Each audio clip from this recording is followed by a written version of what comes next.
அனைத்து உரிமை குரல் நண்பர்களுக்கும் வணக்கம். சீமானை வைத்து ஒரே நாளில் சன் டிவியை ஓவர்டேக் செய்த விஜய் டிவி இந்த ஒரு தகவல் குறித்த அந்த வீடியோவில் முழுமையாக பார்க்க போகிறோம். வாங்க பார்க்கலாம்.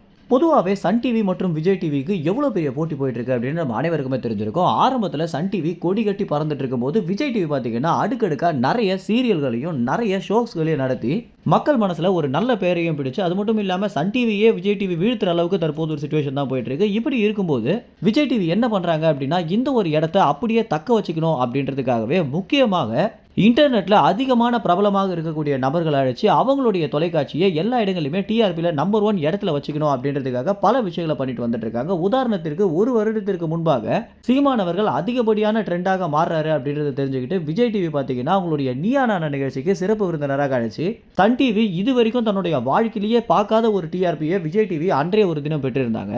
இப்படி இருக்கும்போது தான் அடுத்தடுத்து சன் டிவி பார்த்தீங்கன்னா நிறைய போட்டிக்கு வரதை உணர்ந்து மீண்டும் சீமான களம் இறக்கணும் அப்படின்னு ரொம்ப நாட்களாகவே முயற்சிட்டு இருந்த போது சீமான் அவர்கள் பார்த்தீங்கன்னா அடுக்கடுக்காக நிறைய அரசியல் வேலைகள் இருக்கு அப்படின்ற காரணத்தினால என்ன சொல்லியிருந்தாரு அப்படின்னா, இனிமே கொஞ்ச நாட்களுக்கு எந்த தொலைக்காட்சிகளுக்கும் போற மாதிரி இல்லை, நிறைய வேலைகள் இருக்கு அப்படின்றத சொல்லியிருந்தாரு.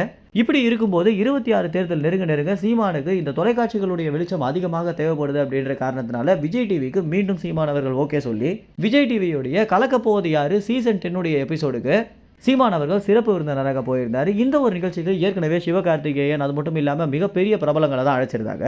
இந்த ஒரு நிகழ்ச்சிக்கு சீமான் அவர்கள் சிறப்பு விருந்தினராக வந்ததனால மட்டுமே ஏகப்பட்ட பிசினஸ் நடந்திருக்கு அப்படின்றதான் கள நிலவரமாக இருக்கு. ஏற்கனவே சினிமா துறையை பொறுத்த வரைக்கும் ஒரு படம் ஓடணும் அப்படின்னு முடிவாயிடுச்சுன்னா சீமான சிறப்பு விருந்தினராகவும் சீமானுக்கு சிறப்பு காட்சிகளாக அந்த படத்தை போட்டு காட்டினா மட்டுமே போதும் அப்படின்ற ஒரு சூழல் தான் தற்போது போயிட்டு இருக்கு. மேலும் சீமானுடைய இந்த ஒரு வெளிச்சத்தை எப்படியாவது தனக்கு சாதகமாக பயன்படுத்திக்கணும் அப்படின்னு விஜய் டிவி பார்த்தீங்கன்னா எடுத்திருக்கக்கூடிய இந்த ஒரு முடிவு தான் உண்மையிலேயே சன் டிவியை கதிகலங்க வச்சிருக்கு அப்படின்னு சொல்லி ஆகணும். ஏன்னா சன் டிவி சீமான சிறப்பு விருந்தினராக பல இடங்களில் அழைச்சுமே சீமானவர்கள் பார்த்தீங்கன்னா உங்களை நான் நேர் எதிரியாக கருதும் போது சன் டிவியோடைய நிகழ்ச்சிக்கு நான் சிறப்பு விருந்தினராக வந்தேன் அப்படின்னா அது நிச்சயமாக சரி வராது அப்படின்னு எல்லா இடங்களிலுமே சீமான் தட்டி கழிச்சிருக்காரு அப்படின்ற ஒரு விஷயமா தெரிய வந்திருக்கு.